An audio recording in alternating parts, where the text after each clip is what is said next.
diplomatic skill with which they conducted the Council's business last month. The provisional agenda for this meeting is maintenance of international peace and security, children, technology, and education in conflict. The agenda is adopted.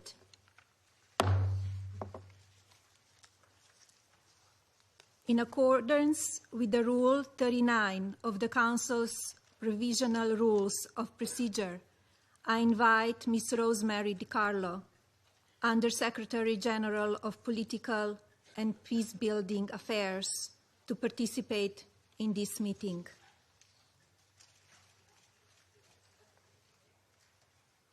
It is so decided. The Security Council will now begin its consideration of item 2 of the agenda. I now give the floor to Ms. Rosemary DiCarlo. Thank you, Madam President. On behalf of the Secretary General, I want to thank you for your leadership in organizing today's discussion. This debate comes at a moment of exceptional relevance. Today, we face the highest number of armed conflicts since the Second World War. The number of civilians killed in these conflicts is the highest in decades. Our reality is clear. When conflicts erupt, children are among those most severely affected. We have been reminded of this truth over the last 2 days. Schools in Israel, the United Arab Emirates, Qatar, Bahrain, and Oman have closed and moved to remote learning owing to the ongoing military operations in the region. And we are aware of the reports from Iran about the death of possibly dozens of children, allegedly as the result of a strike that hit an elementary school in the town of Minab. United States authorities have announced they are looking into these reports. Globally, 1 in every 5 children is living in or fleeing a conflict zone. This adds up to 473 million children. Grave violations against children, verified by the United Nations, increased by a staggering 25% from 2023 to 2024. Rape and other forms of sexual violence rose by 35%. These horrific figures should impel us to do more to protect children in conflict. I pay tribute to the First Lady of the United States for her work to give visibility to the issue of children in conflict, and particularly for her personal engagement to reunite Ukrainian children with their families.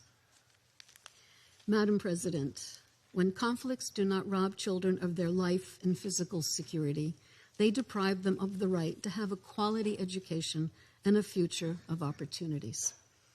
234 million children in crisis and conflict situations currently need educational support. 85 million are completely out of school.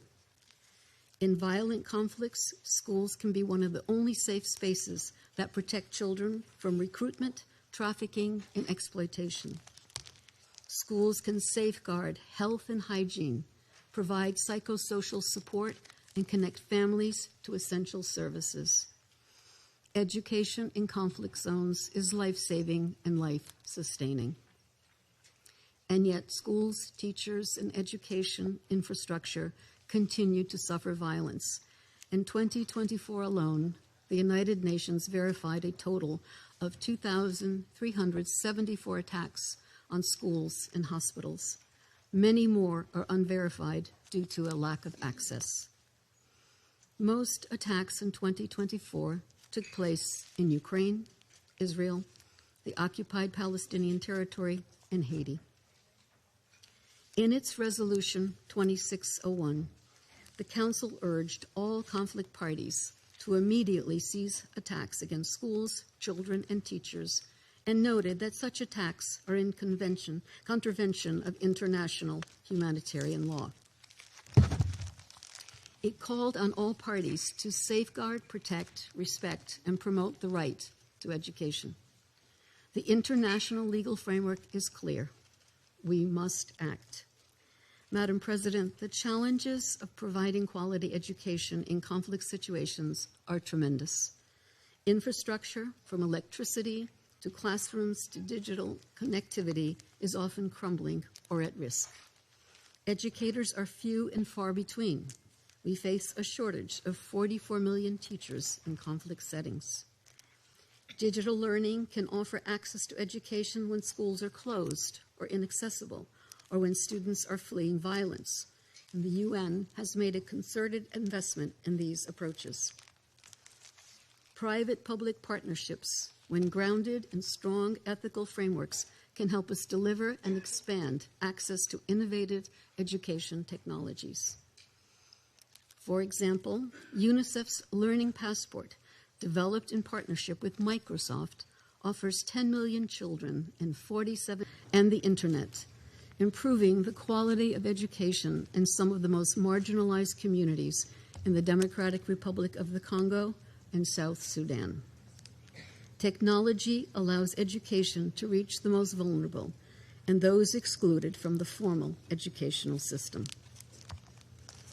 In Afghanistan, to respond to the exclusion of 2.2 million girls from education, UNESCO is mobilizing digital technologies to bring learning directly into the homes and communities, reaching close to 9,000 school communities in the country.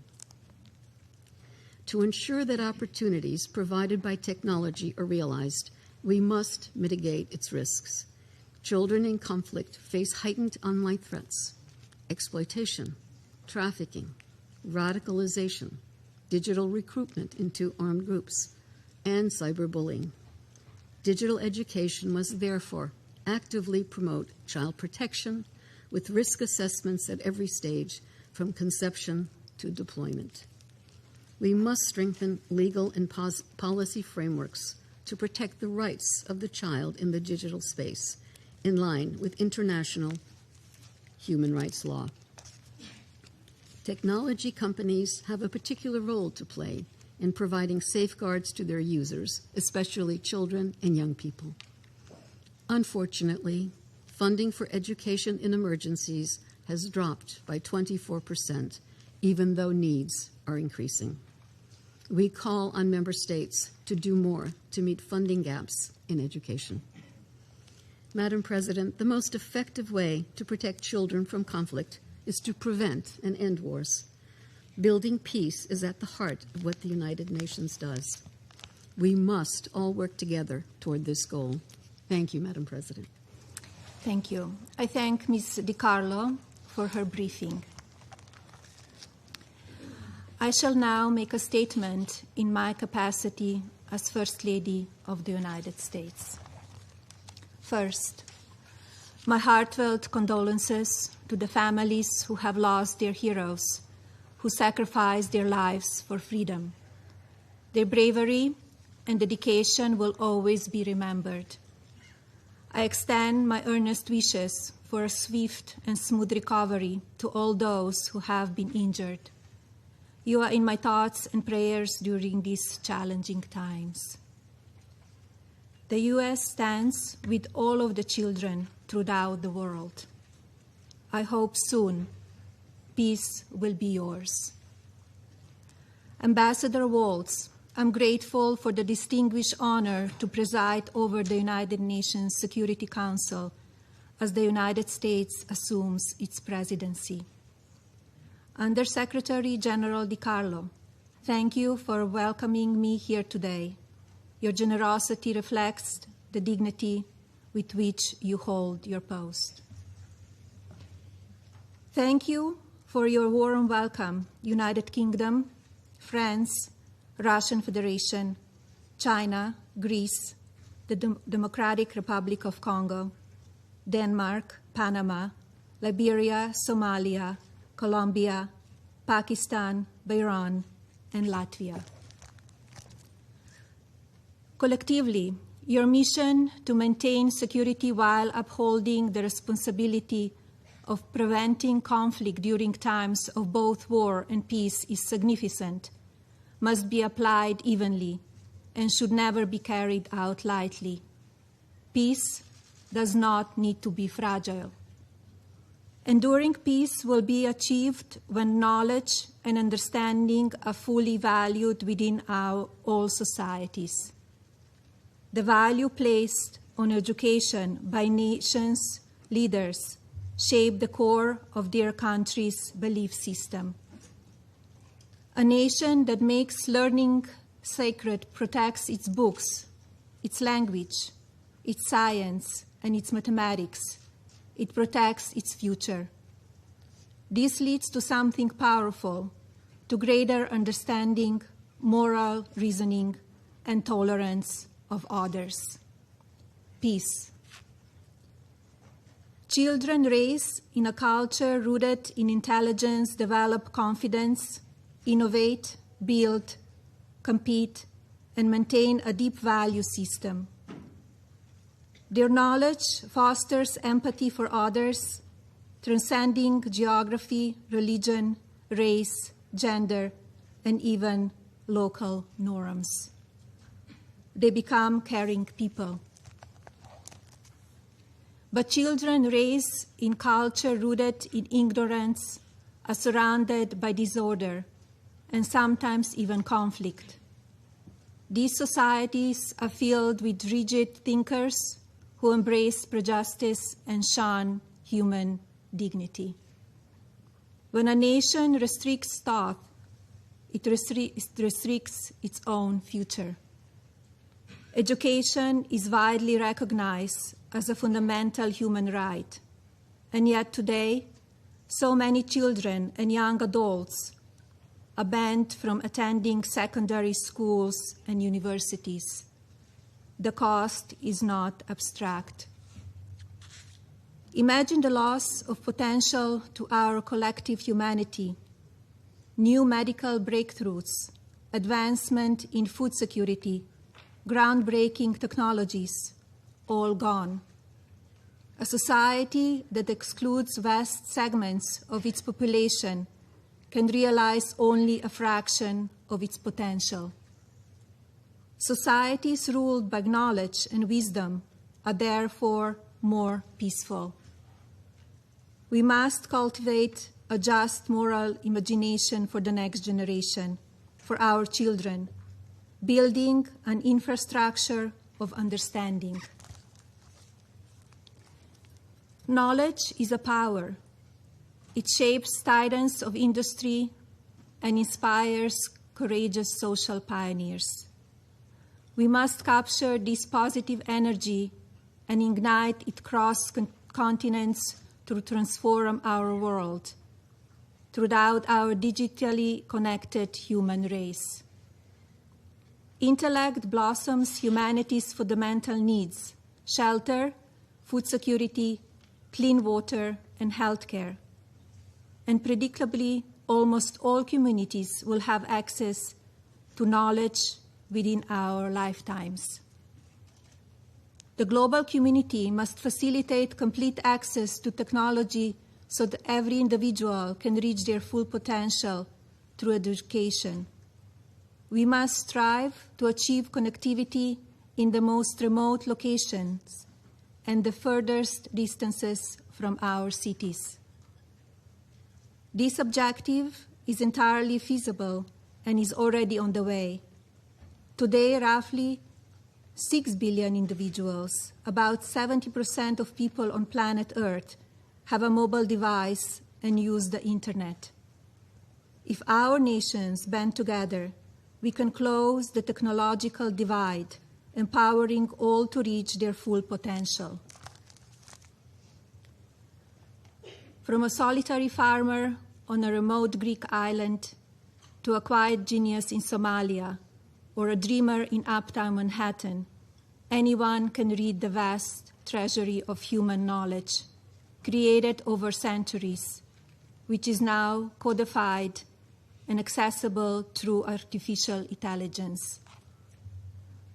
As a single digital nation state, inevitable, Perhaps this idea isn't so far-fetched, since digital currency and payment system via blockchain plus AI's massive factual database is already revolutionizing media and financial markets. We are in the age of imagination, a period where technology can be free and unrestricted by land borders. Indeed, now is the time for our generation to elevate our children above ideology through access to wisdom. AI is democratizing knowledge, which was once confined to university libraries. AI is creating a new reality for our children by distributing the traditional academic path to information. Today, almost anyone, anywhere can access a vast universe of data in the palm of their hand. Let's connect everyone to knowledge through AI, including those in the most remote geographic regions of our world. Look at what this truly means. In a matter of seconds, without travel, one can quickly learn about another's beliefs, religions, customs, and histories. We are open, and it is empowering. AI can provide us with an understanding of each other's needs and the needs of our children. AI is redefining who gets to participate in the global economy of ideas. I believe our shared intellect future will prove to be a more secure, harmonious, advanced civilization. The path to peace depends on us taking responsibility to empower our children through education and technology. Conflict arises from ignorance, but knowledge creates understanding, replacing fear with peace and unity. Security Council members, I encourage you to pledge to safeguard learning in our communities and promote access to heightened education for all. I implore you to build a future generation of leaders who embrace peace through education. Thank you. I resume my function as President of the Council. I give the floor to the representative of Greece. Thank you, Madam President.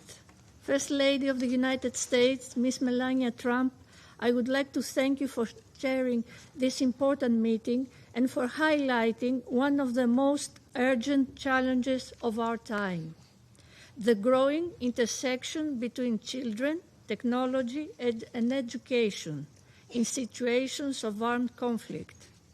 I would like also to thank USG DiCarlo for her, as always, valuable insights.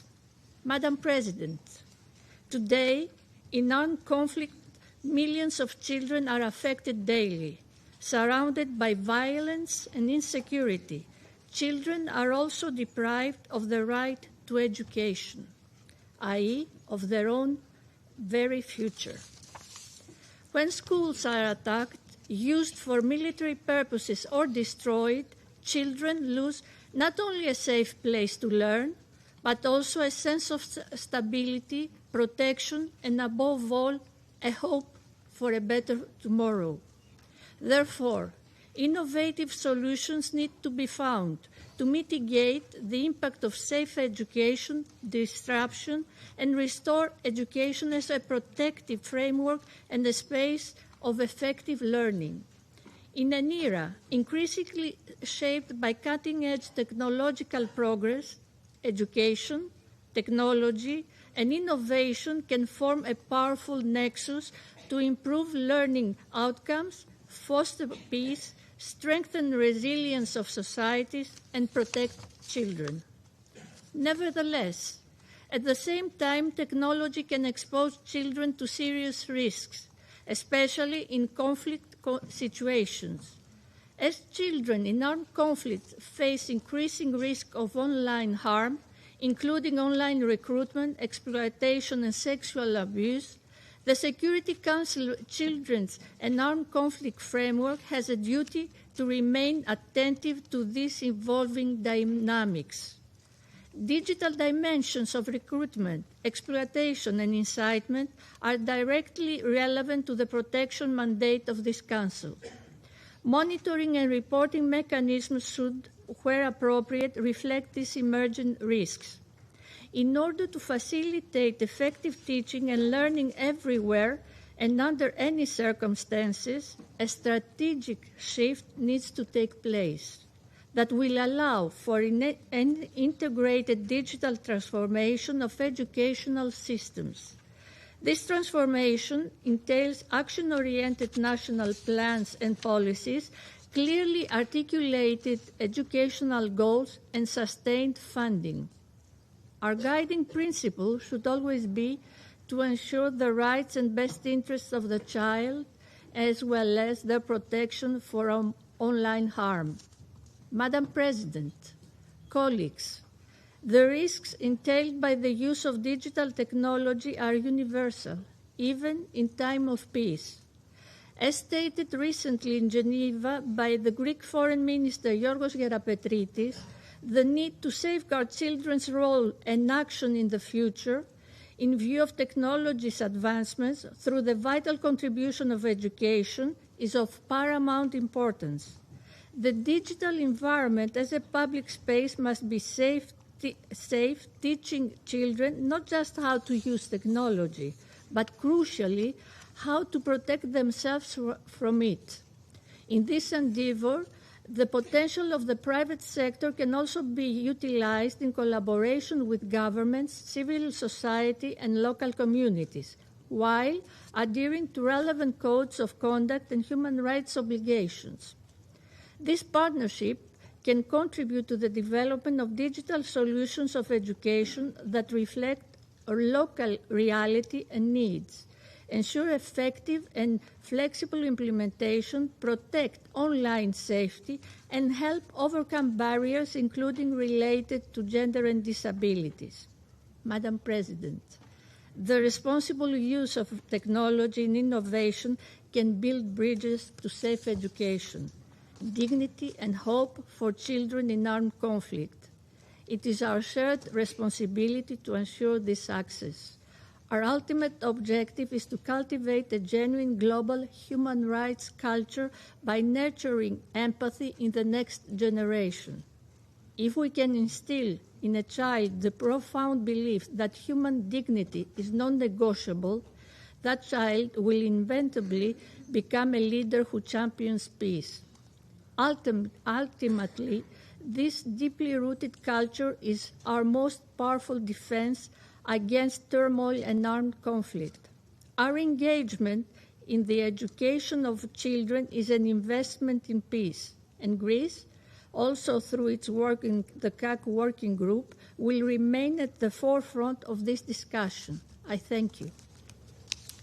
I thank the representative of Greece for the statement. Thank you. I give the floor to the representative of France. Merci, Madame la Présidente. Thank you, Madam President. Madam President, First Lady of the United States, allow me to thank you, to wish you a welcome, and to assure the United States of our support on the beginning of their presidency of the Security Council, and to commend their decision to devote this first event to children in armed conflict from the perspective of technology.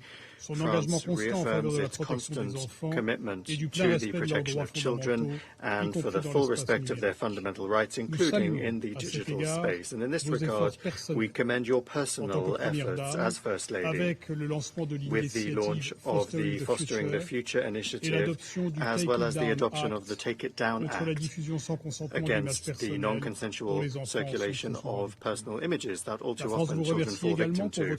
France also would like to thank you for your mediation role that contributed to the return of several Ukrainian children that were forcibly transferred or deported to Russia.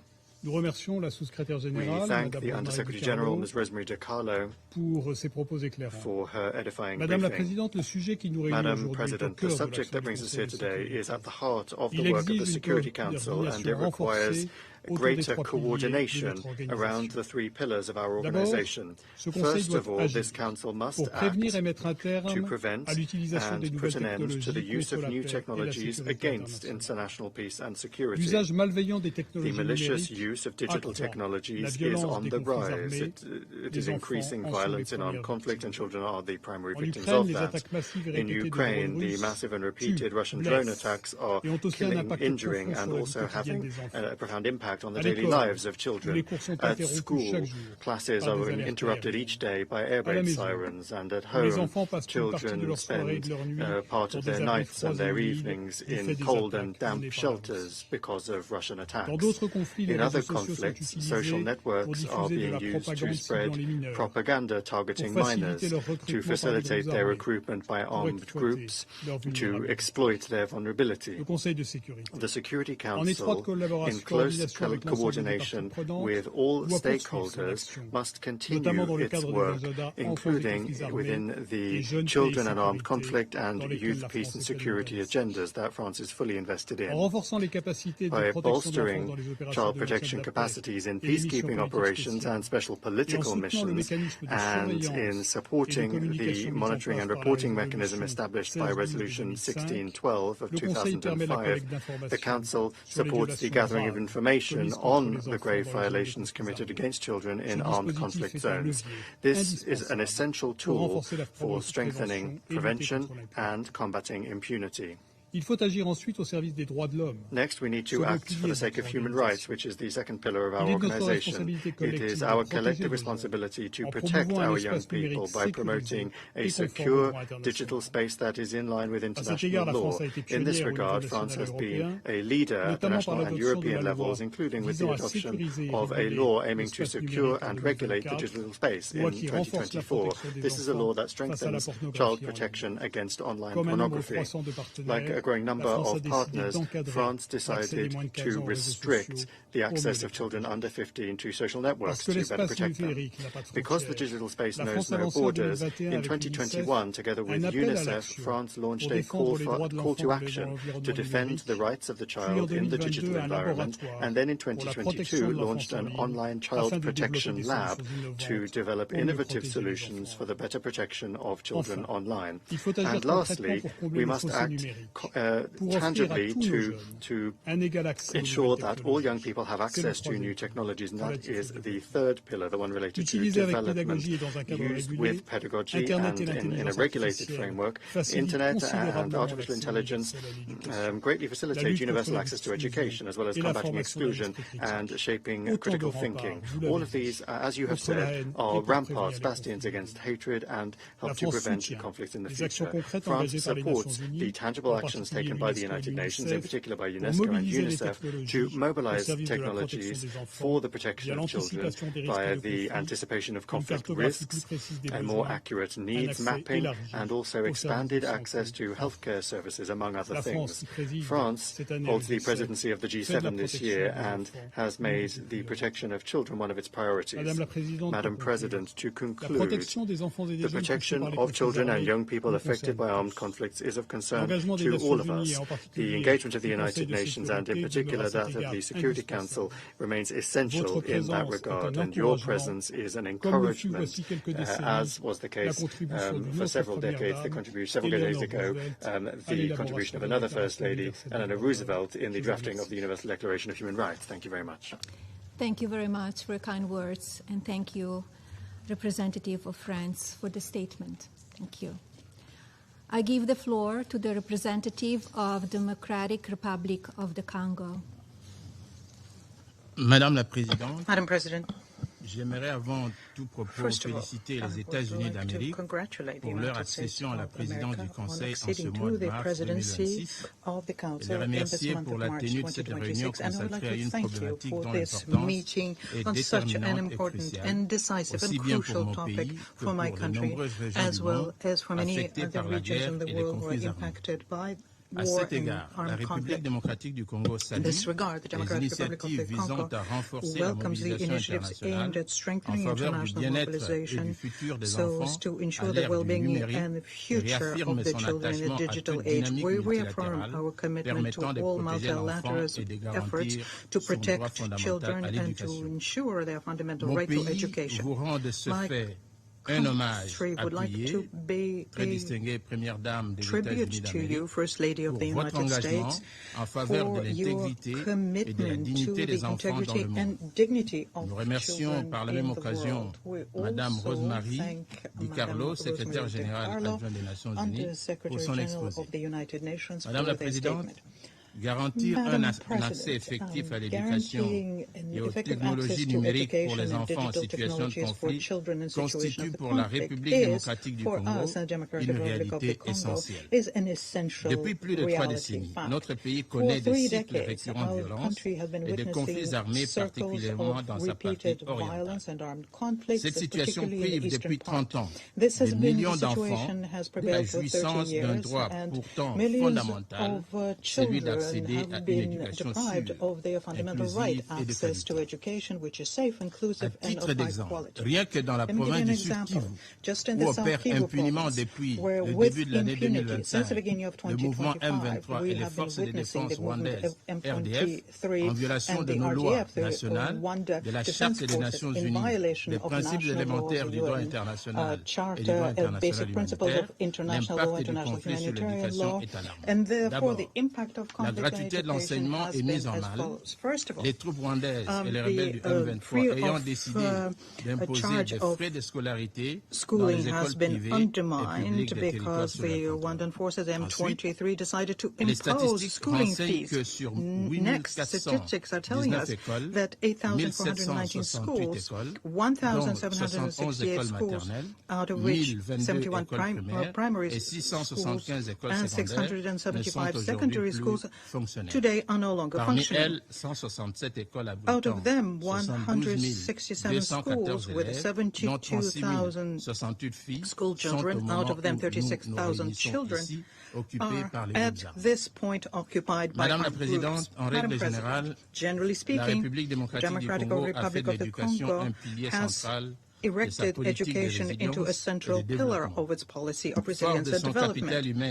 We're proud of our human capital, of our young people. Therefore, education for my country is not just a fundamental right, but it also is a major pillar of our stability. The free schooling, which was decreed by the President of the Republic, His Excellency Felix Antoine Tshisekedi Tshilombo, since he acceded to his high office in 2019, is a reflection of this view that we need to improve access to education and new technologies. In addition to this policy, we in 2025 adopted the education and emergency training strategy covering 2025 to 2029, which is there to build an education system which is resilient, inclusive, and is a measure of protection capable of ensuring the continuity of learning before, during, and after crises. This strategy is accompanied by the commitment of the DRC to reduce the digital gap, which is particularly impacting those areas which are in conflict. Using digital technology today is an essential means of mitigating the effect of conflicts of education. Digital platforms, mobile devices, remote learning tools can maintain a learning tool for those children which are internally displaced, those who live in enclaves or in displaced camps.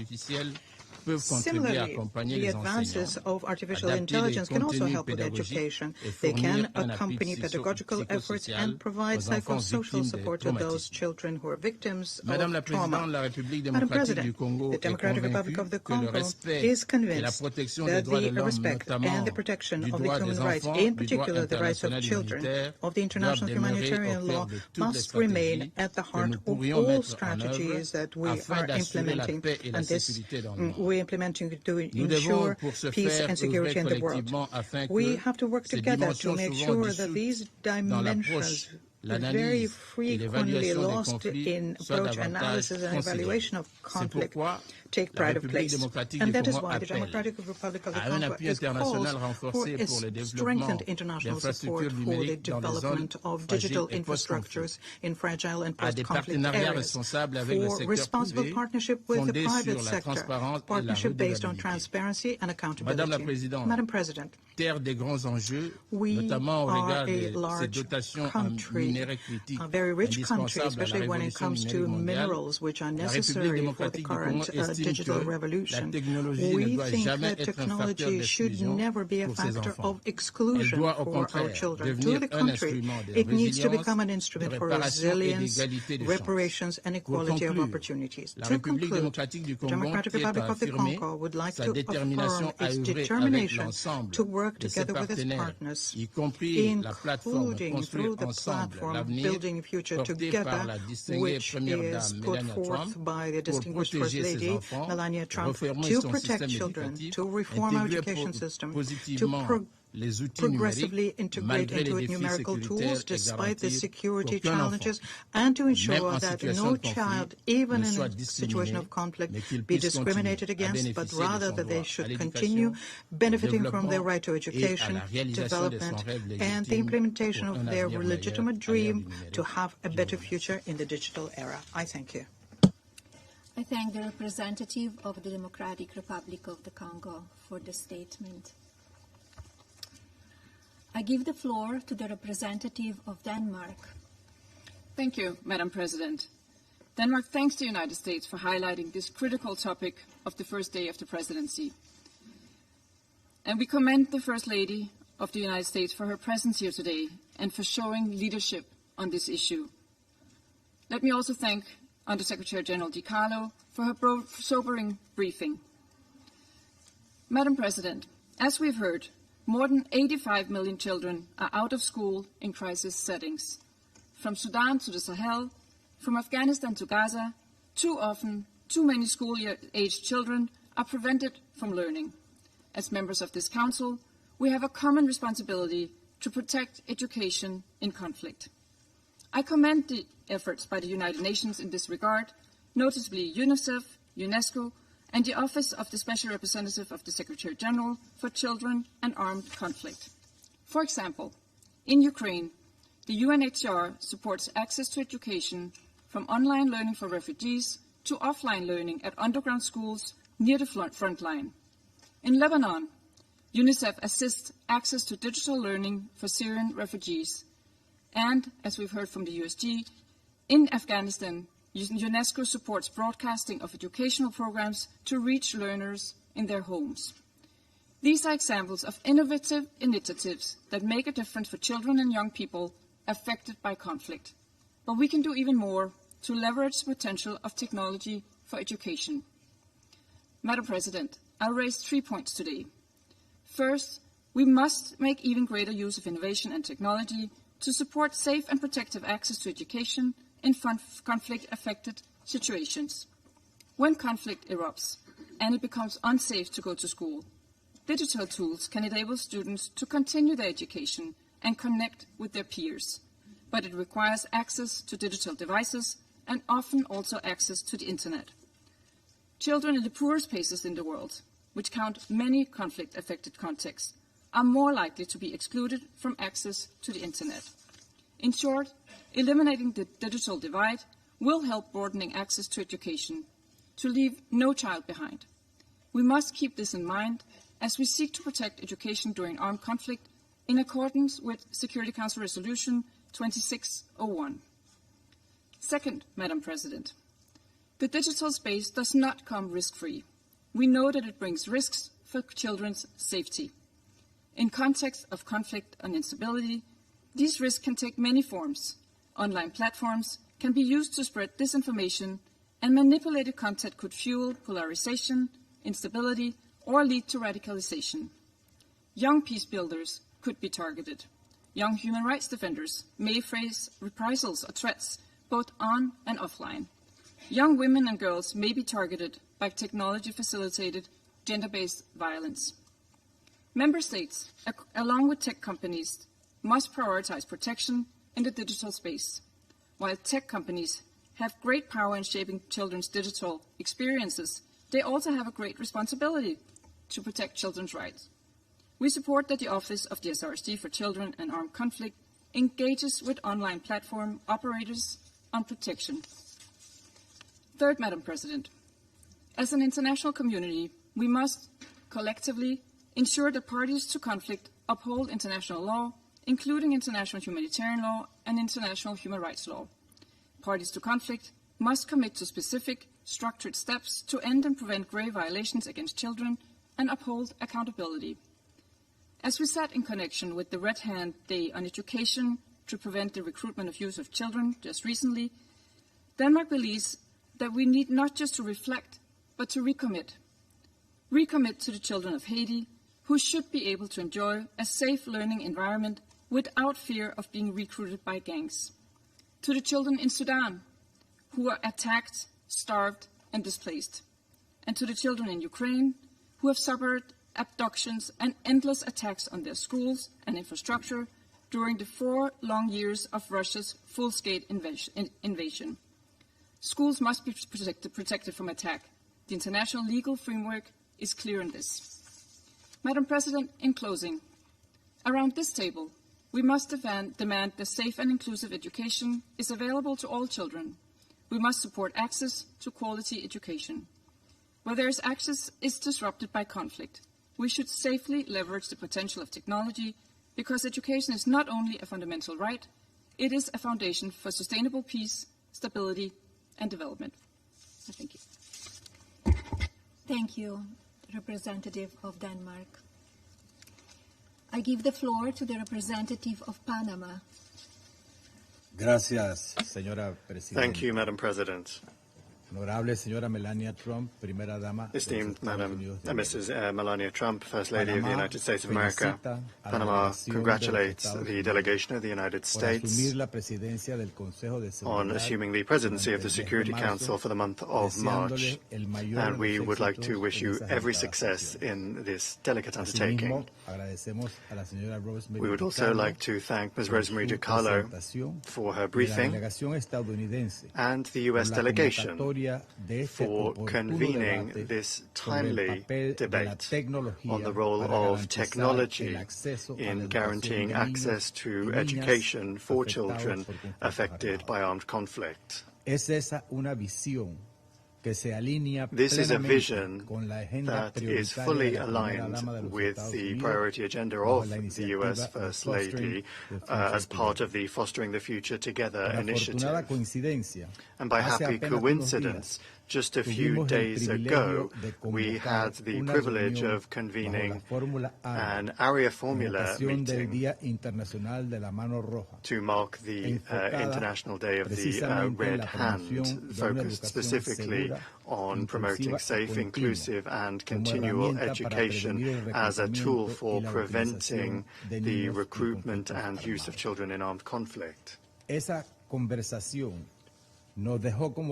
conversation left us with one clear conviction, and that is that education is not only a right, it is also a tool, a valuable tool for prevention. When a child remains connected, plugged into their education process, be it in the classroom or through digital technologies, it significantly reduces their exposure to recruitment, exploitation, or manipulation. Today, millions of children continue to see their education interrupted due to attacks on schools, forced displacement, and the militarization of the civilian environment. In this context, technology has gone from being a complementary, a supplementary tool to become a lifesaver.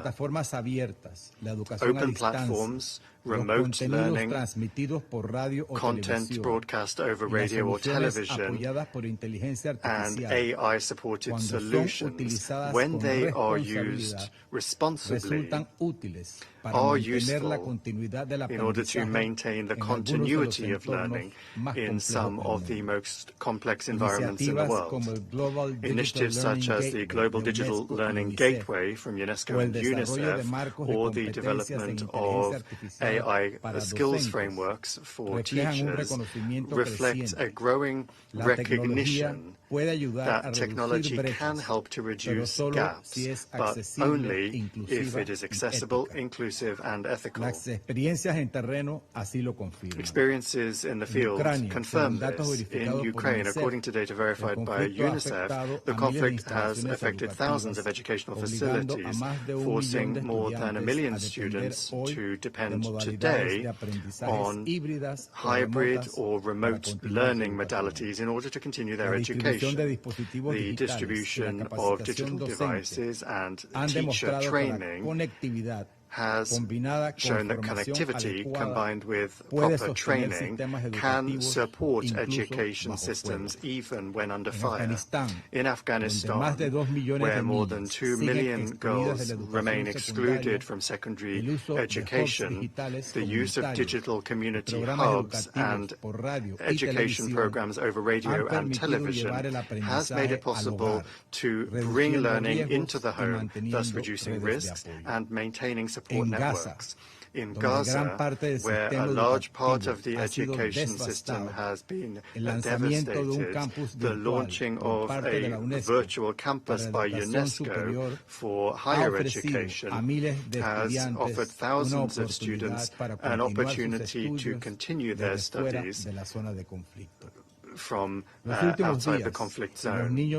In recent days, children in various countries in the Middle East have had to make use of virtual educational platforms because their education has been affected by the impacts of another armed conflict. Madam President, this experience demonstrates the potential of technology as a tool for resilience. However, we have to recognize that the digital space is not neutral.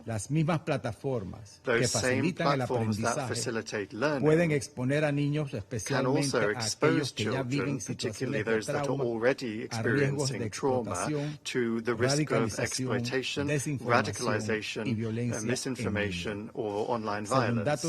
According to UNESCO data, 1 in 3 students around the world suffers school bullying. That is a reality that not only persists, but it may also grow worse in digital environments, which substantially take place in contexts of displacement and vulnerability.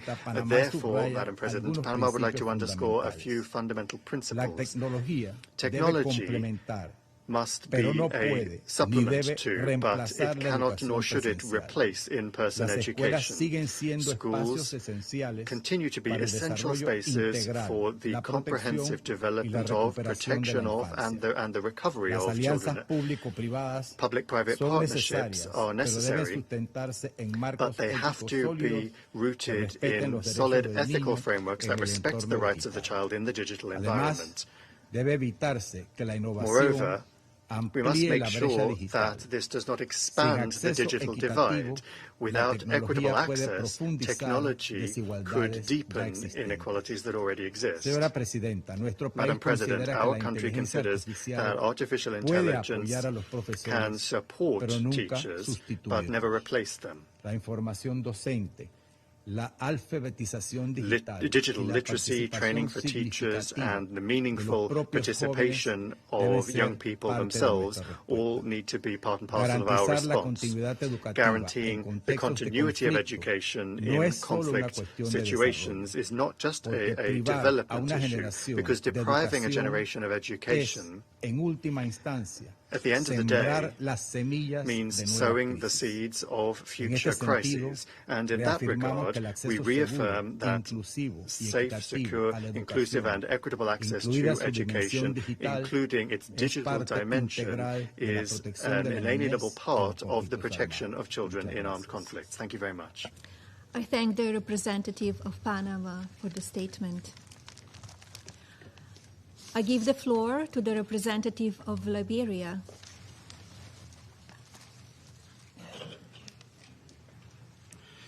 Liberia thanks you, Madam First Lady, for bringing your important voice and distinguished office to the issues of children in conflict and their much-needed access to education and technology. We also thank the United Kingdom for its effective stewardship of the Security Council during the month of February, and USG DiCarlo for her instructive briefing.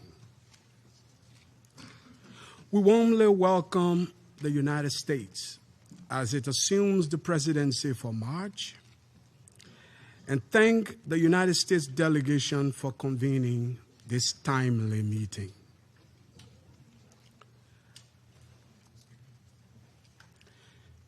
In today's world, the intersection of children, technology, and education defines not only individual futures, but, as rightly noted by you, Madam President, the trajectory of peace itself. In conflict settings, when classrooms fall silent and connectivity is severed, the loss is not only educational, it is generational. Efforts that restore learning, expand safe digital access, and protect children from technological exploitation are therefore investments in stability and human dignity. Madam President, Excellencies, today Liberia will speak from a past that taught us what conflict steals and what education restores. We remember all too well what it means to be the child the world sought to protect. The classroom without a roof. The generation told to wait for peace before being allowed to learn. 14 years of civil conflict destroyed our schools, dispersed our teachers, and recruited children before they were literate. From all of these, we learned a painful truth. When education collapses during conflict, the conflict does not end. It simply mutates. This is why Liberia approaches today's discussion not as a development debate, but as a matter of international security.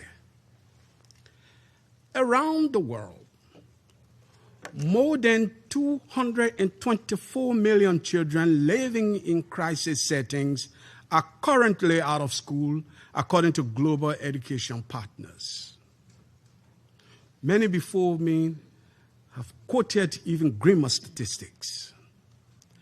This is not just an educational emergency, therefore, it is a security emergency, a protection emergency, and a generational emergency. A child denied learning in a conflict zone is exposed not only to illiteracy, but to recruitment, manipulation, and exploitation disguised as survival. Similarly, a community deprived of education does not simply lose opportunity. It actually inherits instability. In these contexts, digital education is simply not a luxury. It is actually a stabilizer. It is prevention policy. Across West Africa, post-conflict recovery has shown us that the path from ceasefire to resilience actually runs through the classroom. Within ECOWAS, we have seen that rebuilding infrastructure alone is insufficient. Rebuilding human capital is what prevents relapses into conflict. Increasingly, this rebuilding must be digital. Africa is not waiting to be transformed by technology. We are trying to reshape technology under difficult constraints. We are developing low bandwidth platforms, solar-powered systems, and community-driven learning models precisely because our circumstances demand innovation that is efficient, resilient, and inclusive. In my home country, Liberia, when national emergencies halted schooling, community radio delivered lessons across counties, while solar-powered learning centers reached communities far beyond the grid. Children shared devices, but more importantly, they shared knowledge. Our innovations did not emerge from abundance. They emerged from determination. From these experiences, Liberia offers 3 proposals. First, the establishment of a post-conflict education digital recovery window within existing international financing mechanisms. Digital learning infrastructure, including connectivity, devices, teacher training, and child protection safeguards, must be embedded in early recovery frameworks and not treated as a secondary priority. Second, we are developing a pilot network of solar-powered community digital learning hubs. These hubs function independently of unstable grades, deliver offline capable curriculum, provide teacher training modules, and offer safe digital access points for displaced and conflict-affected children. They are modular, scalable, and built for fragile settings. Third, Liberia calls for a voluntary coalition of governments, technologists, and educators to design low-bandwidth, offline, first learning systems tailored specifically for conflict environments. Not repurposed systems from stable countries, but tools engineered for fragility, which are grounded in child safety. Madam President, innovation must never come at the expense of protection.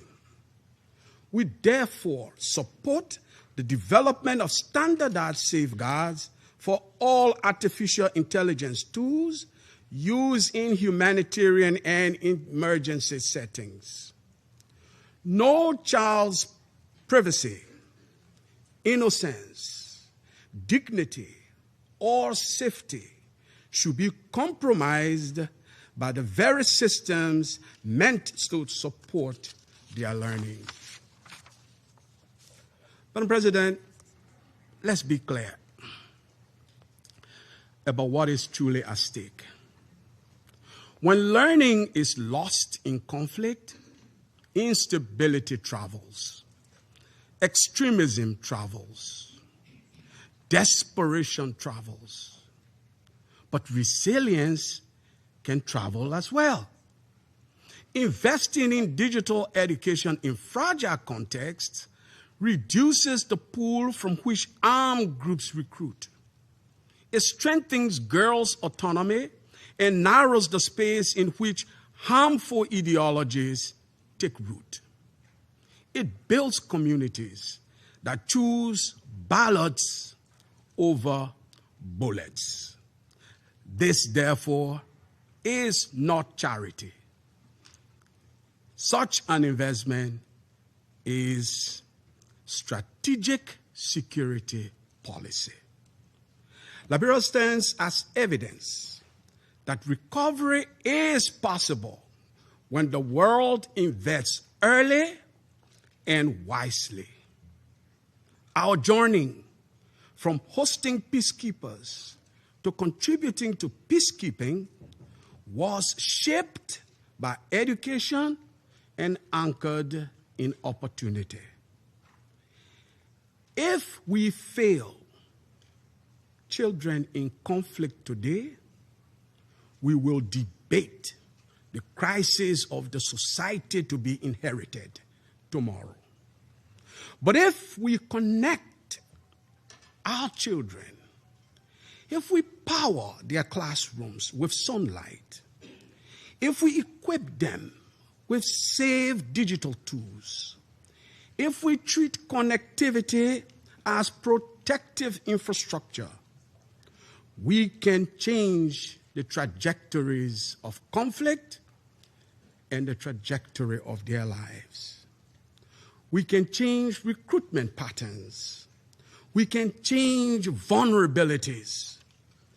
Certainly, we can change the inheritance that many of our children have of growing up in violence.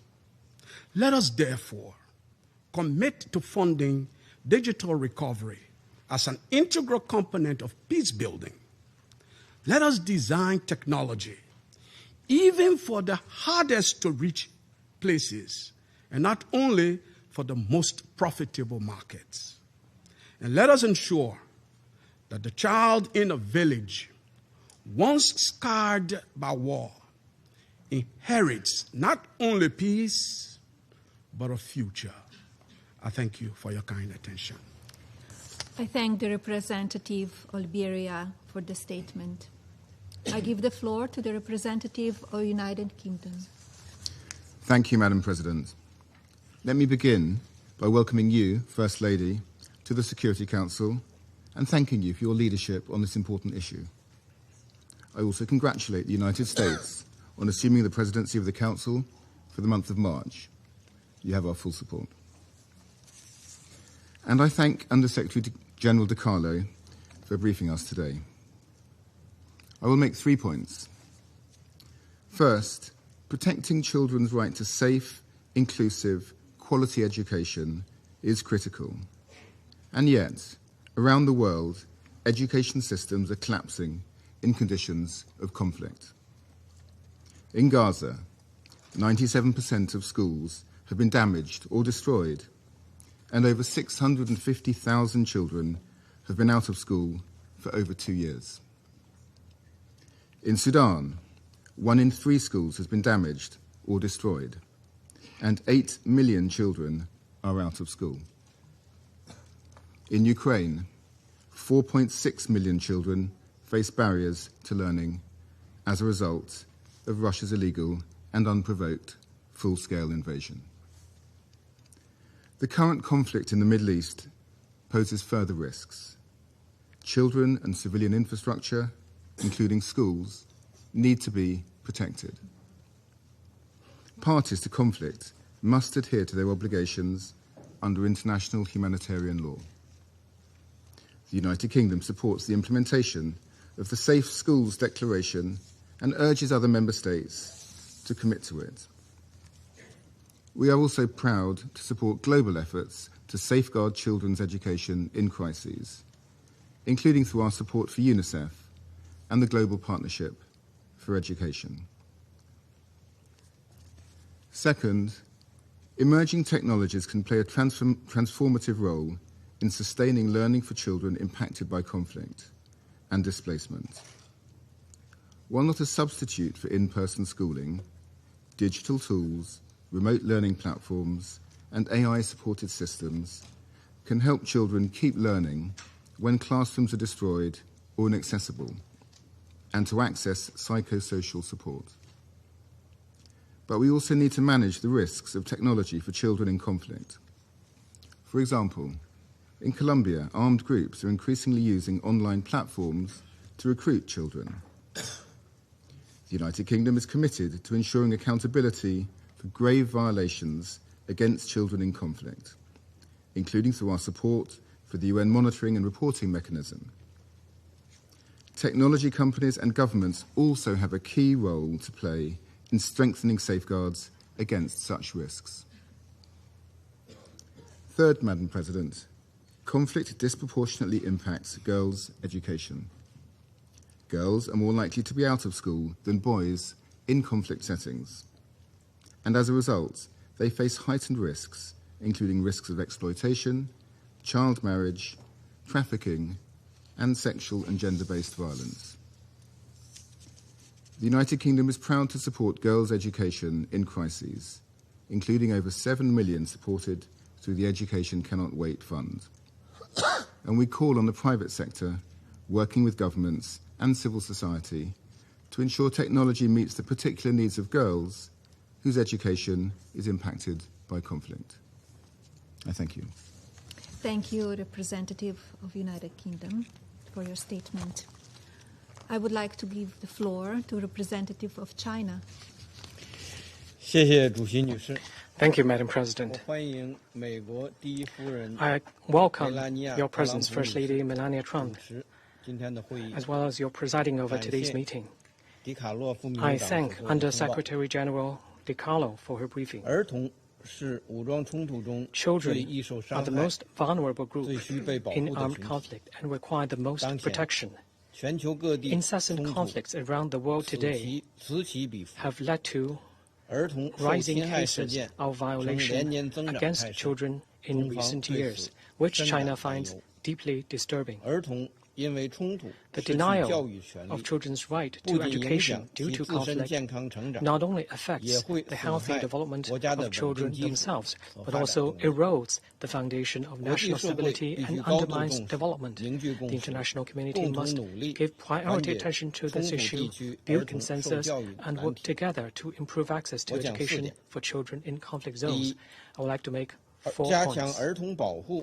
First, strengthening child protection is the top priority. China strongly condemns all attacks that target children and urges all parties to conflicts to fulfill their obligations under international humanitarian law, protect children from the scourge of war, and uphold the most basic principles of human conscience. Attacks on schools are one of the 6 grave violations against children identified by the United Nations and should be strongly condemned and resolutely opposed. The international community should respond to incidents of harming children and damaging schools with robust investigations and accountability efforts and work together to prevent more atrocities. Second, ending conflicts completely is the fundamental solution.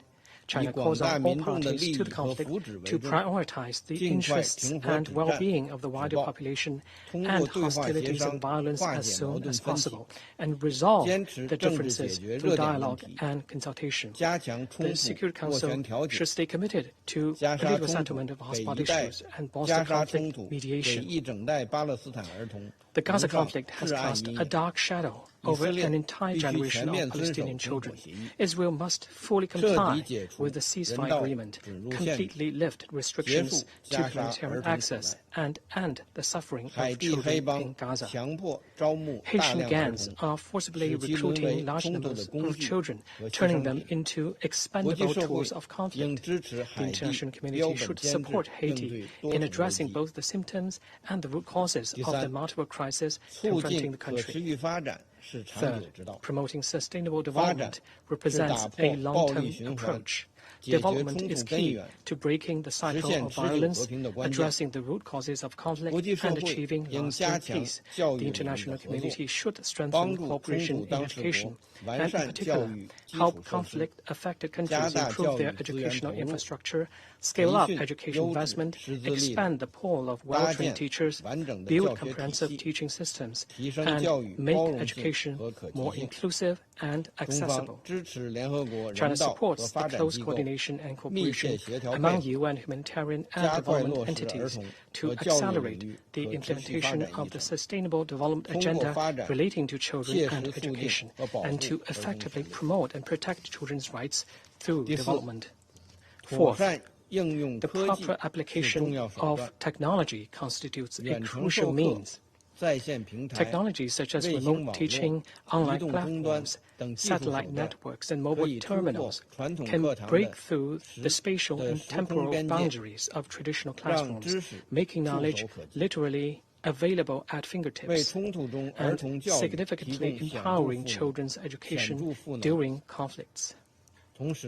At the same time, the application of technology must be human-centric and guided by the principle of AI for good, with full respect for the sovereignty and ownership of the countries concerned, as well as respect for local cultural traditions. It should also be driven by the physical and psychological needs of children. It is essential to expand the sharing of best practice to help countries concerned build up their digital capacity and bridge the digital divide. It is vital to ensure data security and prevent the risks of misuse and breach. It is imperative to adhere to the principles of humanity and neutrality and refrain from politicizing or weaponizing technology. Madam President, as home to one of the world's largest child populations, China highly values the important role of new technologies such as artificial intelligence in promoting children's education and protecting children's rights. Under China's digital education strategy,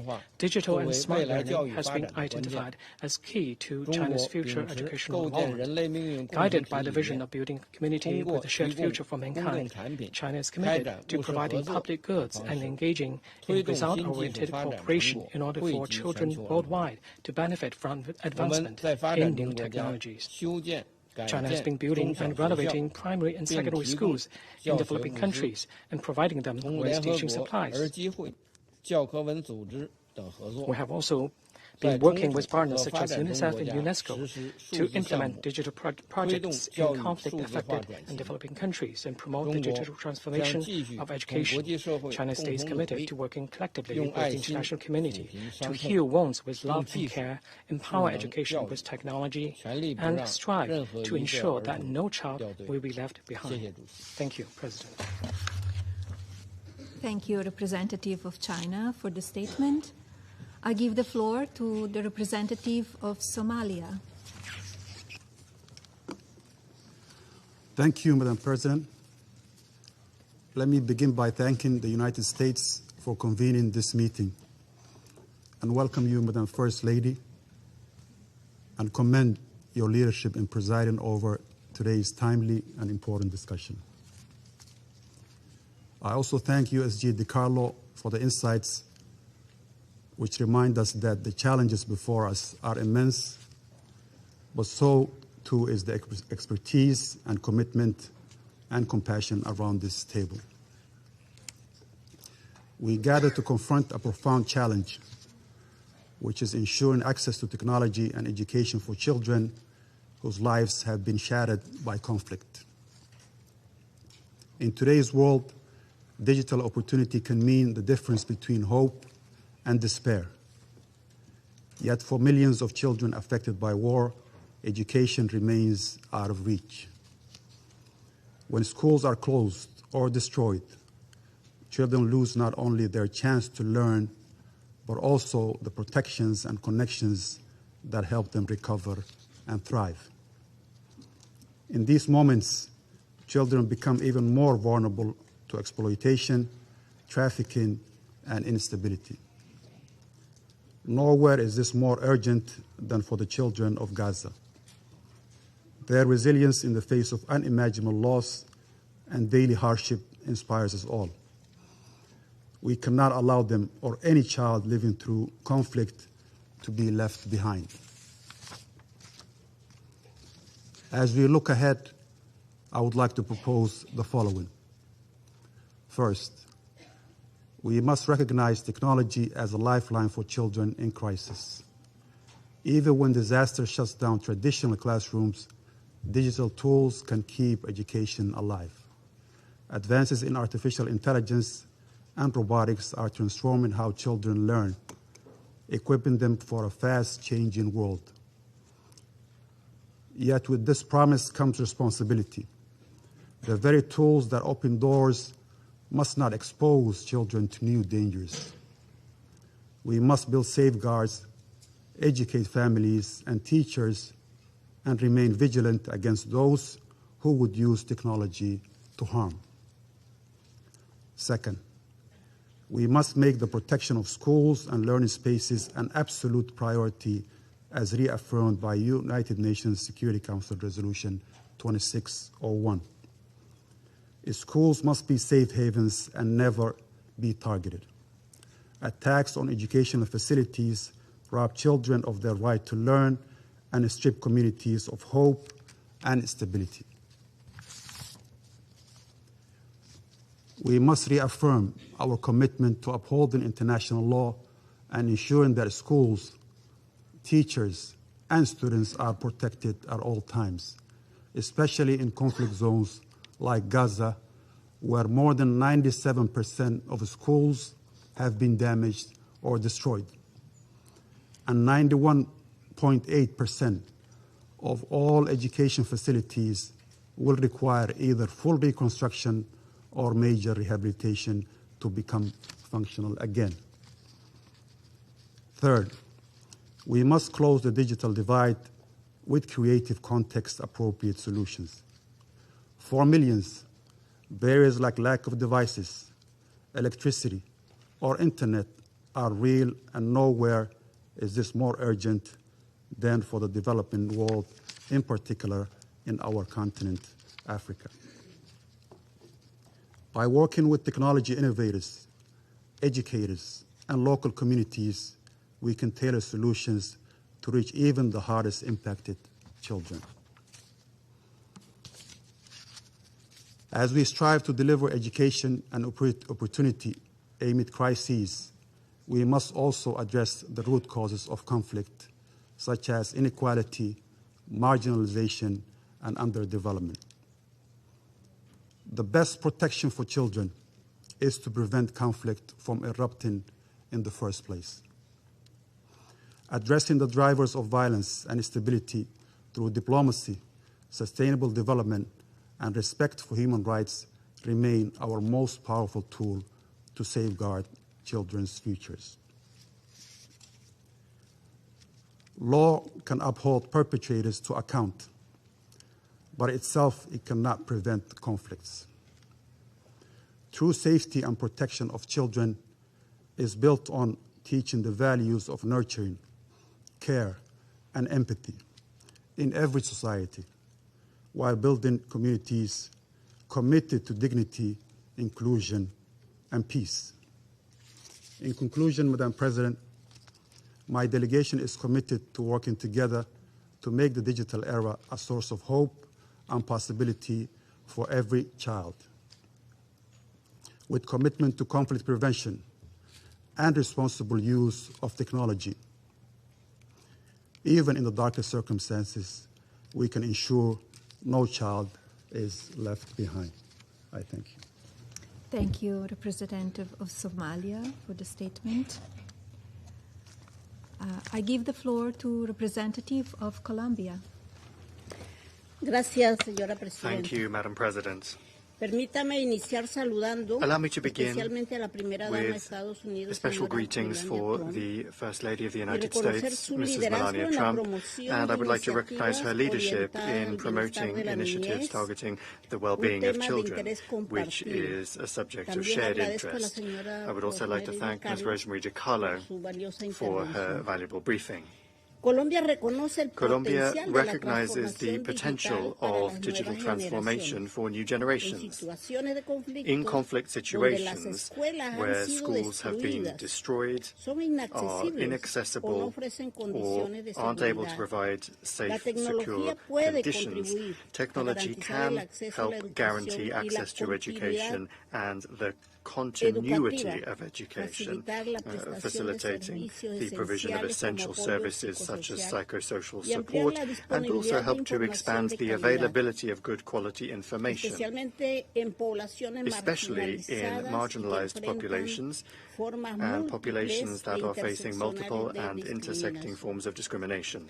Sin embargo, el However, acceso por sí solo no es access suficiente. alone is not Una enough. transformación digital verdaderamente A truly inclusiva inclusive digital exige cerrar transformation brechas has to existentes, close the gaps tanto that en exist países between countries como dentro de and ellos, also within entre countries. países y como dentro de ellos. Esto implica fortalecer la That infraestructura involves digital strengthening y tecnológica, digital and technology infrastructure, garantizar la conectividad y guaranteeing promover la connectivity, transferencia, and el desarrollo promoting y la the instalación de transfer, capacidades y development, and conocimientos. installation of capacities En and knowledge. contextos como Haití o In contexts Palestina, such as la Haiti or destrucción Palestine, o limitada the disponibilidad de destruction or limited infraestructura availability básica, of basic incluida la infrastructure, conectividad digital, including afecta digital también la connectivity, capacidad de actores also affects the humanitarios ability y of humanitarian agencias de las actors Naciones and Unidas agencies of the United para Nations garantizar la to continuidad guarantee the educativa continuity y of los servicios education and fundamentales of fundamental para la services niñez afectada for por el children conflicto. affected by conflict. Igualmente, importante es avanzar Equally, en la it is alfabetización important to digital make progress que with permita a todas las digital personas literacy that aprovechar de allows manera all people crítica y to segura las critically herramientas and safely tecnológicas y use convertirlas technological tools en and to oportunidades de transform them aprendizaje. into De learning lo contrario, opportunities. el acceso a herramientas tecnológicas Otherwise, access carece to de un technological impacto tools real. will lack real Esto impact. pasa también por atender factores This also interseccionales involves y addressing estructurales intersecting and que structural perpetúan la factors that desigualdad, como perpetuate la pobreza, inequality, la factors such exclusión as poverty, social y la social persistente exclusion, brecha and digital the de género persistent digital que se gender gap, profundiza en which contextos de is conflicto. made worse in conflict settings. En contextos como Afganistán, In por contexts such ejemplo, as Afghanistan, las for example, restricciones al acceso y a la restrictions on participación de access and on the mujeres y niñas en participation espacios of women educativos and y girls in digitales educational and digital evidencian cómo spaces las brechas de shows género how continúan the gender gap, how limitando gender gaps continue oportunidades to y limit opportunities profundizando and deepen vulnerabilidades, vulnerabilities, especialmente cuando se cruzan con especially factores when they are sociales, combined with económicos social, y culturales economic, and que cultural agravan la factors exclusión. that exacerbate Estas exclusion. situaciones ponen de relieve These que el acceso a la situations highlight the tecnología fact that está access to estrechamente technology vinculado is closely con la linked provisión de to the servicios provision of essential esenciales, el services, desarrollo y la development, estabilidad, and stability, elementos which are fundamentales para fundamental la elements paz y la for seguridad international peace internacional. and security. Señora Presidenta, Madam President, también debemos entender que el we must entorno also digital se ha understand convertido that en the un digital nuevo environment espacio has de become a new vulnerabilidad space para la of niñez y la vulnerability adolescencia. for children and Grupos young armados people. y redes Armed criminales groups and criminal utilizan cada networks vez más are las increasingly plataformas frequently digitales using para digital reclutar, platforms to recruit, manipular y manipulate, explotar a and menores de edad. exploit minors. A ellos se suman fenómenos como This la is compounded by phenomena diseminación such de as discursos the de odio y dissemination of hate speech desinformación and que disinformation, pueden which exacerbar la could violencia y exacerbate aumentar los violence riesgos para and la increase niñez, risks for afectando children, de manera particular with a a niñas particular y impact adolescentes on expuestas girls that are a exposed violencia to digital basada en digital género. gender-based Esto violence. exige cooperación con el sector This tecnológico, requires cooperation with mecanismos the eficaces technology de sector, prevención y as well as respuesta, y un effective enfoque prevention and centrado response en los mechanisms derechos humanos. and a human rights-based approach. Asimismo, el avance acelerado Moreover, de la inteligencia the accelerated artificial development of plantea artificial nuevas intelligence oportunidades, provides pero new también opportunities, riesgos but que also no podemos poses ignorar. risks that we cannot La ignore. inteligencia artificial puede Artificial facilitar intelligence can herramientas educativas facilitate innovadoras y innovative ampliar educational el tools acceso al and aprendizaje en expand contextos access to adversos. learning in Sin embargo, challenging si no circumstances. cuenta con However, salvaguardias integrales if y there are not adecuadas also en todas las etapas del comprehensive ciclo de and vida adequate tecnológico, safeguards throughout se the pueden technology life amplificar cycle, sesgos, there could be the vulnerar la amplification of privacidad biases, y generar nuevas they formas could de violate manipulación privacy o and explotación. generate new forms of manipulation or Frente a estos exploitation. desafíos, el Faced with multilateralismo these sigue challenges, siendo una herramienta multilateralism indispensable remains an para essential promover un tool entorno for digital promoting seguro a e secure inclusivo and inclusive y digital asegurar que la environment innovación and making sure tecnológica that contribuya al technology and desarrollo technological sostenible, innovation al contributes to cumplimiento de los sustainable objetivos de development, desarrollo to sostenible achieving the y al sustainable respeto de development los goals, derechos humanos. and to respect for human rights. Contamos con marcos y principios comunes. We have Ahora debemos shared avanzar de frameworks manera and más firme en principles. su Now we need to implementación. make firmer progress on implementing them. New technologies need to be a tool for good quality education rather than a new source of inequality, especially for children and in particular for those that are suffering the impacts of conflict.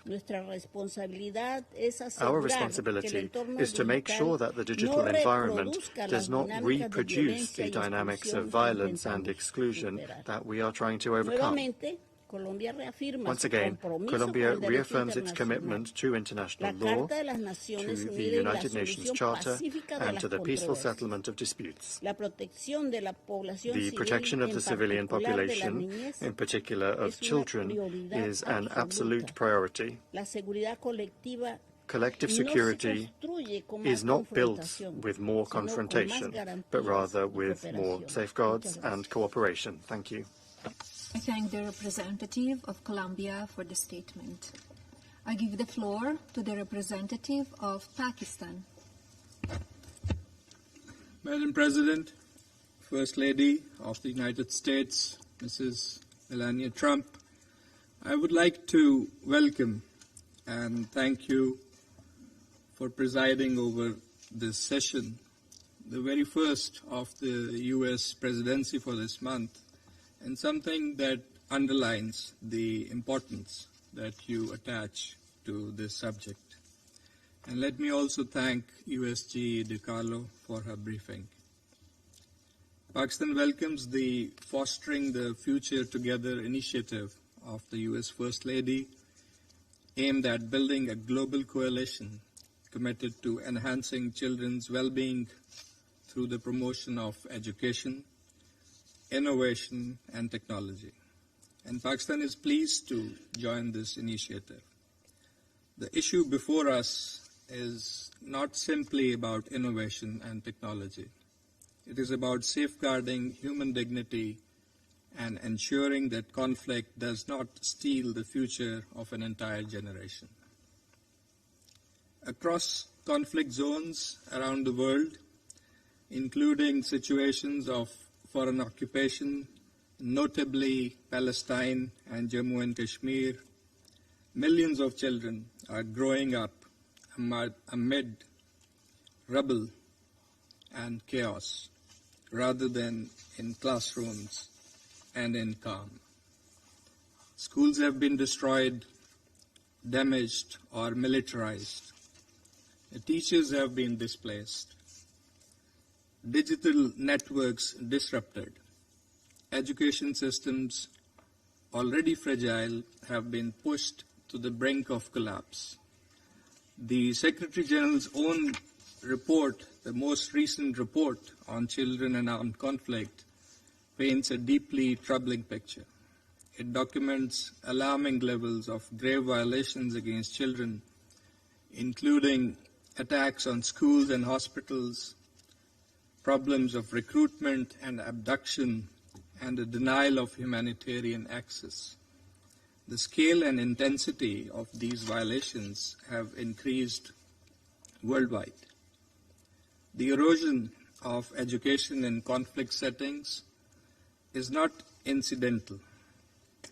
It is often systematic, compounding trauma and perpetuating cycles of conflict. When education is interrupted over extended periods, it creates generational consequences that extend far beyond the immediate conflict. Madam President, we need to appreciate that education is not merely a service. It is a stabilizing and securing force. When denied, children become more vulnerable to exploitation, trafficking, recruitment, and radicalization. And when protected, education fosters resilience, critical thinking, and hope. And colleagues have mentioned technology. If harnessed responsibly, technology can help bridge this divide. Digital platforms and mobile learning tools can reach displaced or isolated children in conflict situations. And remote instruction can sustain continuity when physical classrooms are inaccessible. Emerging technologies, including artificial intelligence, offer opportunities for personalized learning and inclusive education. Yet, technology must be governed with vigilance, for access without safeguards poses risks. Digital environments can expose children to exploitation, disinformation and misinformation, hate speech, surveillance, and abuse. Madam President, we believe that our collective response should rest on three clear commitments. First, close the digital divide in conflict-affected settings through investment in resilient infrastructure, affordable connectivity, and provision of devices, prioritizing girls and children with disabilities. Second, integrate child protection by design in all digital education initiatives, ensuring robust data protection standards, cybersecurity safeguards, and accountability for online harm. And third, strengthen partnerships and collaboration among member states, the United Nations, civil society, and the private sector to deliver context-appropriate solutions that reinforce national education systems and uphold international humanitarian and human rights law. Madam President, ultimately, technology is not a substitute for peace. The most effective way to protect children and their right to education is to prevent and resolve conflicts in accordance with the relevant resolutions of this Council, the UN Charter, and international law. But while conflicts persist, we have an obligation to ensure that no child's future is extinguished by circumstances beyond their control. In the complex conflict environments, transformative use of technology can be a shield and a bridge to enable the children the right to safety, learning, and development, and a catalyst for resilience, dignity, and lasting peace. That I understand from this discussion is a shared objective which merits our collective action and cooperation. I thank you very much. Thank you, Representative of Pakistan, for your statement. I give the floor to the representative of Bahrain. شكرا سيدة الرئيسة. Thank you, Madam President. It is my honor at the outset to welcome the participation of the First Lady of the U.S., Ms. Melania Trump, the wife of His Excellency the President of the United States. I would like also to express the Kingdom of Bahrain's appreciation for the Fostering the Future initiative, which aims to promote the protection and well-being of children, especially in fragile and conflict-affected environments. I further extend my congratulations to the friendly United States of America on presiding over the Security Council for this month, and I wish the U.S. continued success. I thank the delegation of the U.K. for their remarkable leadership of the Council last month. In view of the comprehensive briefing by USG Rosemary DiCarlo, the USG for Political and Peacebuilding Affairs, we can only start our statement in this session by addressing the Iranian aggression that is targeting my country, the Kingdom of Bahrain now, and the GCC member states, and the resulting significant material and psychological damages that threaten the safety and security of residents and citizens. The ongoing Iranian attack on civilian and service provision facilities, residential areas, had led to the closure of schools as a temporary precautionary measures to safeguard the security and safety of children and teachers. This important session comes at a time when risks facing childhood in our contemporary world are increasing. The digital space has today become an extension of conflict zones, with the rise of online recruitment of children through digital platforms and their exploitation in illicit activities, the cyber attacks targeting educational infrastructure, and the profound psychological impacts affecting millions of children. Madam President, reports by UNICEF indicate that the number of children out of school or formal education has reached 30 million children in the Middle East and North Africa region, equivalent to 1 in every 3 children being deprived of education. Recognizing the seriousness of these developments, the Kingdom of Bahrain established the Unit for Child Protection in Cyberspace, embodying the Kingdom's commitment to protecting children from cyber risks and crimes through monitoring and addressing online violations, raising awareness on safe use of technology, and strengthening community partnerships to ensure a safe digital environment that enables children to learn and grow with confidence and security. Madam President, the 33rd Arab Summit hosted by the Kingdom of Bahrain in 2024, the summit adopted the Kingdom's initiative to provide educational services to those affected by conflicts and crises in the region.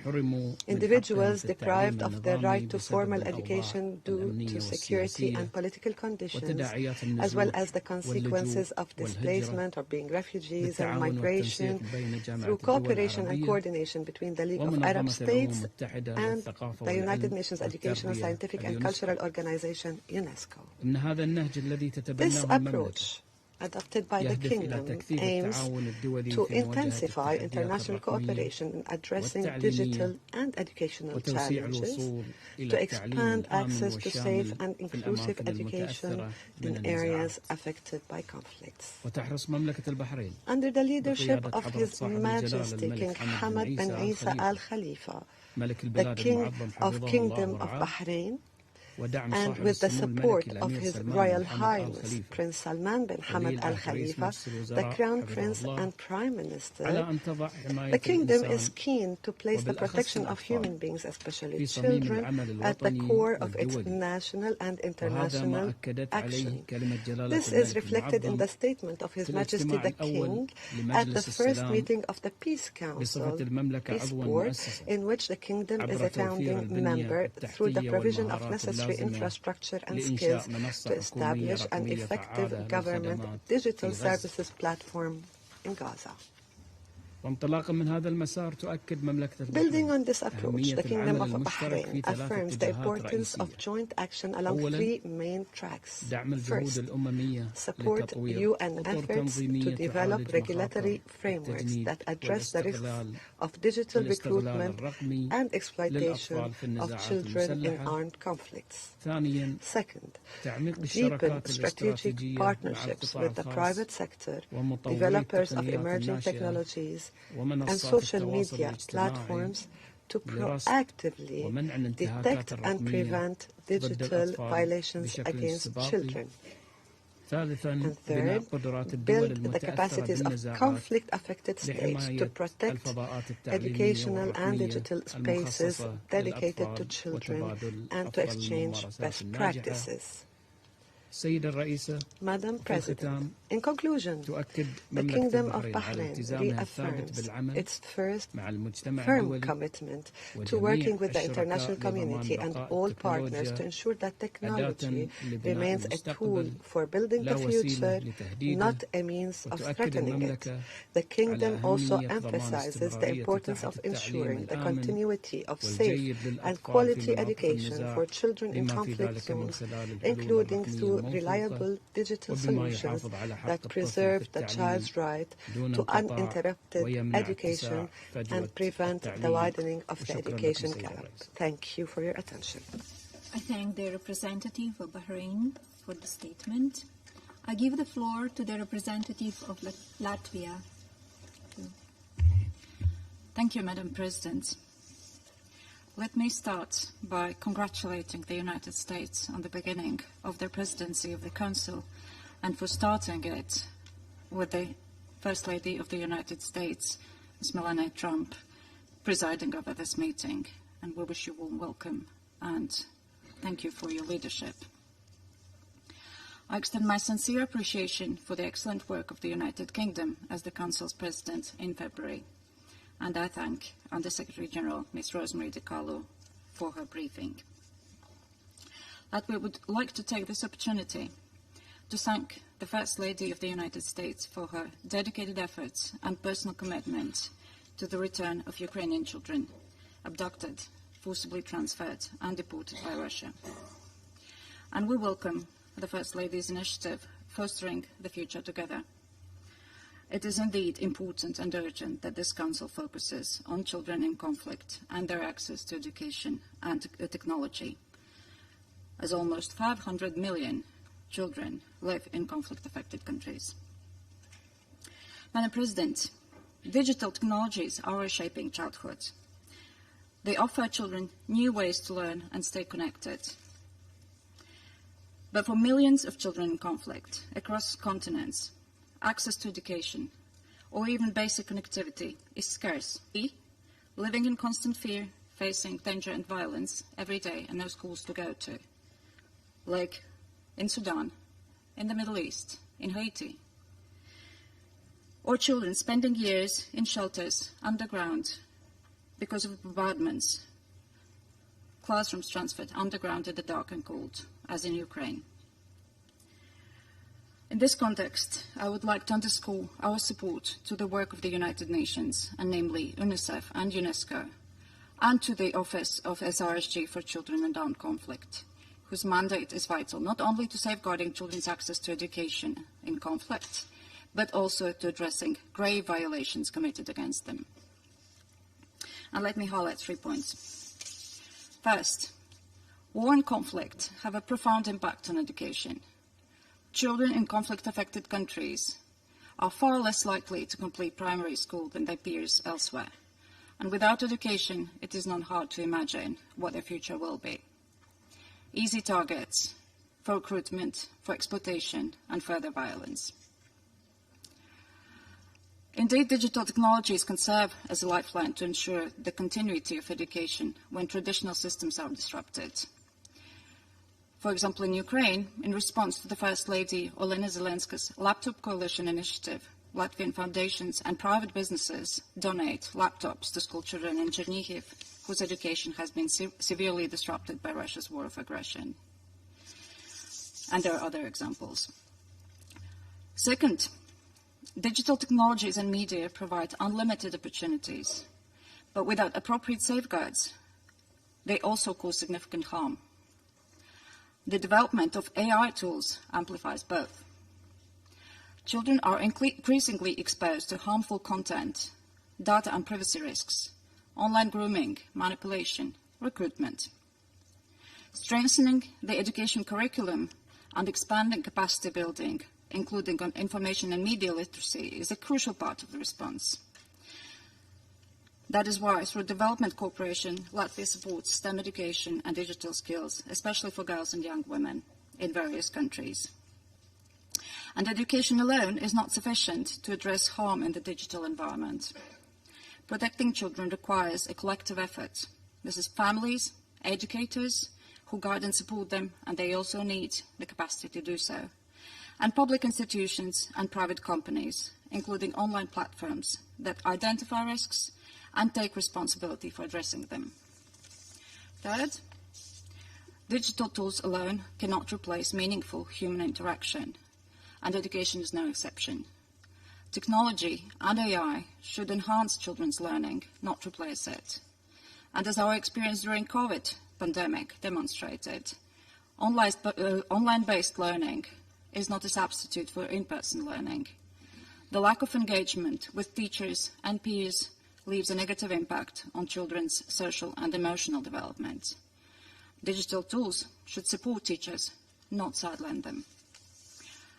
Madam President, our responsibility is clear: to ensure that all children, especially those in conflict zones, are safe, have access to education, and can benefit from digital opportunities, while also remaining shielded from their harms.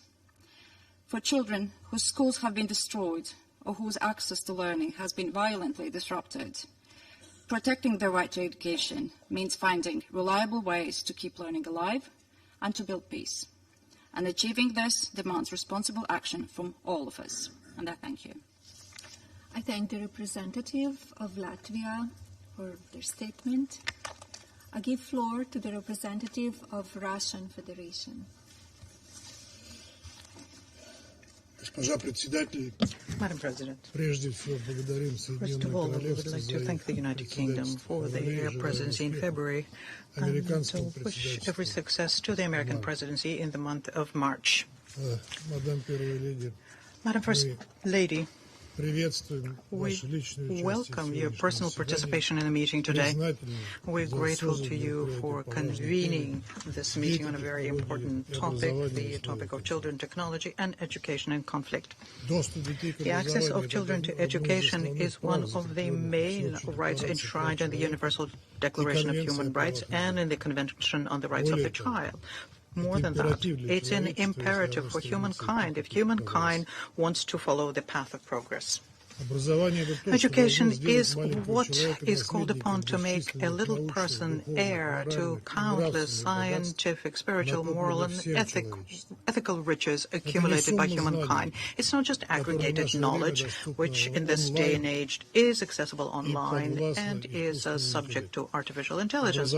Education is called upon to develop an ethical sense in a person and its creativity. In other words, receive the main things which distinguish a human being from animals and from increasingly capable robots. Armed conflict is the enemy of education in all senses of the word. Children, against their will, when they're in conflict, end up being cut off from schools, from their teachers, from their peers. They end up in a situation where they're isolated and are under constant stress. We also need to recall here that there are wars which are conducted for inter alia, the purpose of depriving children of education, and my country has first-hand knowledge of such situations. Hitler, for example, used to say, and I quote, when it comes to the issue of how to handle the Russians, for us, the principal line is there and it's perfectly clear. These people are not to be provided with culture. It's quite enough to have children remember at school remember road signs, to learn the multiplication tables, and to learn how to sign their name. End of quote. And that is precisely why our country will never forget the horrors of Nazism, will not allow it to be reborn, and deprive the world of Russian culture and culture in general.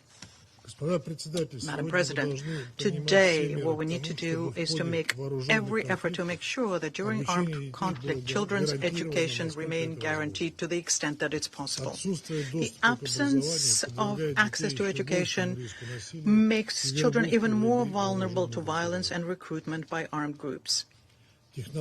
Technology and innovation do have a serious potential as a tool to improve children's lot in armed conflict. When educational institutions close down because of armed hostilities, remote education technologies do come into play, but they cannot replace a fully fledged education. It's important to remember here that in developing countries impacted by conflict very frequently have no necessary infrastructure or the possibility to create such an infrastructure, and the digital coverage for the population could be very low. That is why they need to be assisted in overcoming the digital divide. We also should remember that the online environment is where extremist ideologies technologies are being disseminated. Children without education become easy prey for extremists and terrorists.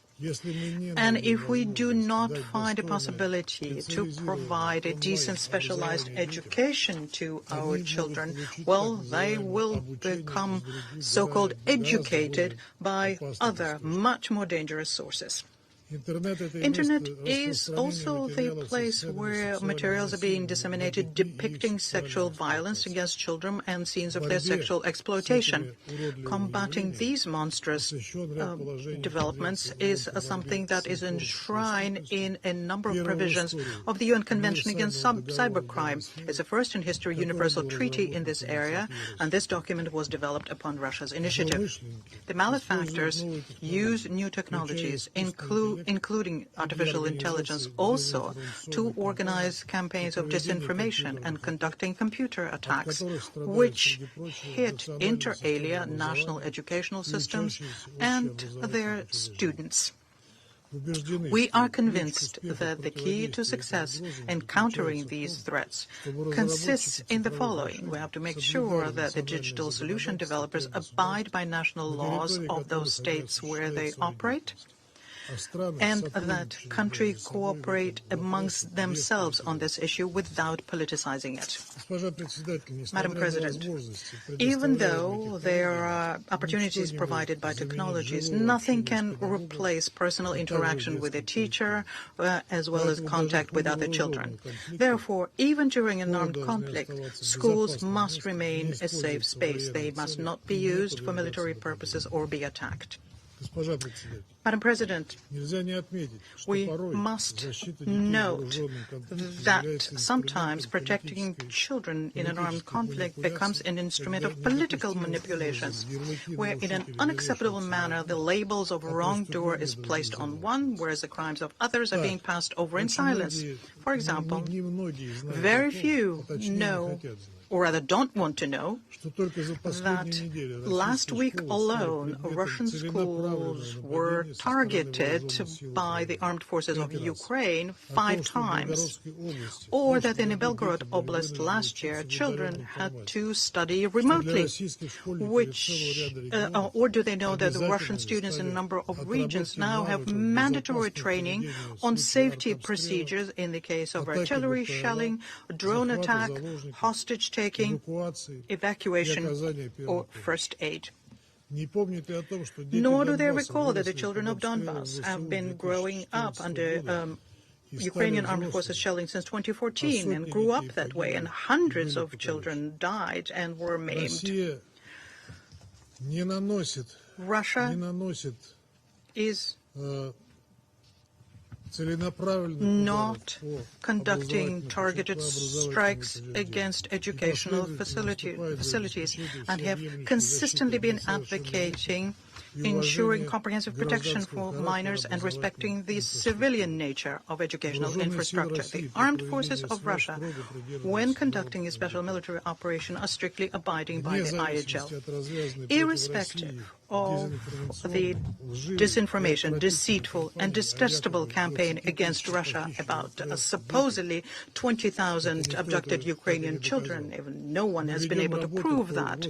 We are conducting work to reunite the minors with their families when they lost contact as a result of the conflict, and we're being assisted in this process by Qatar, the International Committee of the Red Cross, and the Vatican. Madam President, we highly value your personal efforts on this issue in the context of the situation surrounding Ukraine. We continue supporting constructive engagement through our Children's Ombudsman, and we count on further fruitful cooperation in this area. I thank you. I thank the representative of the Russian Federation for the statement.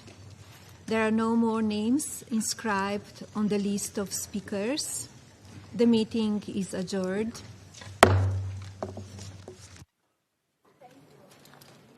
Honored to be here with you on this historic day. I wish you all strength and resolve to succeed in preserving peace and security throughout the world. Thank you.